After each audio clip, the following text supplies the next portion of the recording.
राजा और मंत्री की कहानी।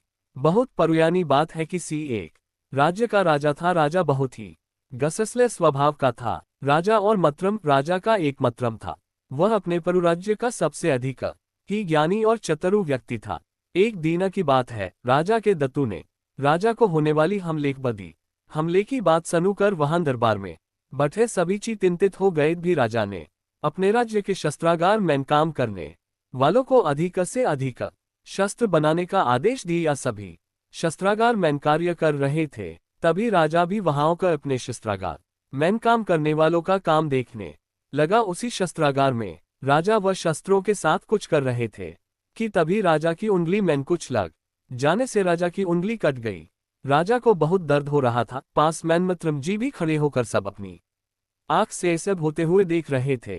तभी मत्रम जी बोले, है राजन, आप चिंता न करें, से बादशाह हो जाएगा। ईश्वर जो भी करते हैं सबके भले के लिए ही करते हैं। हाथ की उंगली में दर्द। राजा आग बबला। राजा की उंगली में बहुत तेज दर्द हो रहा था और मत्रम जी की ऐसे बातें सुनकर राजा आग बबलू हो गया और मत्रम को जेल में डालने का आदेश दे दिया। जैसे ही राजा ने आदेश दिया, वहां खड़े सैनिकों ने मत्रम जी को पकड़ लिया। राजा ने मत्रम से पूछा, मत्रम जी, अब आप जेल जा रहे हो, क्या अब भी आप यही कहोगे? ईश्वर जो भी करते हैं भले के लिए करते हैं। मत्रम जी जेल जाते भी वही बात दोहराए बोले, ईश्वर जो भी करते हैं सब भले के लिए ही करते हैं। कुछ दिनों के बाद एक दिन राजा का मन हुआ कि शिकार पर जाए, तो राजा ने अपने सैनिकों के साथ शिकार खेलने के लिए जंगल गया। कुछ दूर जाने के बाद राजा को एक हिरण दिखा। राजा हिरण का पीछा करते राजा अपने सैनिकों से भी छड़ गया और जंगल में काफी दूर तक चला गया। जंगल के एक आदिवासी ने राजा को देख लिया और वह अपने कबीले वालों को इशारा कर बुला लिया। कबीले के लोगों ने राजा को पकड़ लिया और राजा की बलि देने के लिए कबीले ले गए। वह अपने कबीले के मखियोखिया के पास ले गए।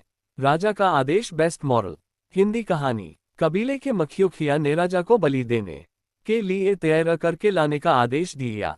कबीले के लोगों ने राजा को नहला धलू कर बलि के लिए तैयार किया और बलि वाले स्थान पर ले गए। राजा बहुत घबराया हुआ था क्योंकि वह बिल्कुल अकेला था और उसके सैनिक उससे जंगल में ही बिछड़ चुके थे। अब उसकी सहायता करने वाला यहाँ आस पास कोई भी नहीं था। उससे सिर्फ ईश्वर पर भरोसा था। राजा की जान बच गई। जैसे ही राजा की बलि दी जाने वाली थी, तभी अचानक से कबीले का मखियोखिया की नजर राजा के कटे हुए उंगली पर पड़ी। तभी कबीले का मखियोखिया ने बलि को रोकते हुए बोला, इस व्यक्ति की बलि नहीं दी जा सकती है क्योंकि इसकी दाहिने हाथ की एक उंगली कटी हुई है और हमारे कबीले का उसूल है कि खंडित व्यक्ति की बलि नहीं दी जाती। कबीले के लोगों ने राजा को जाने दिया।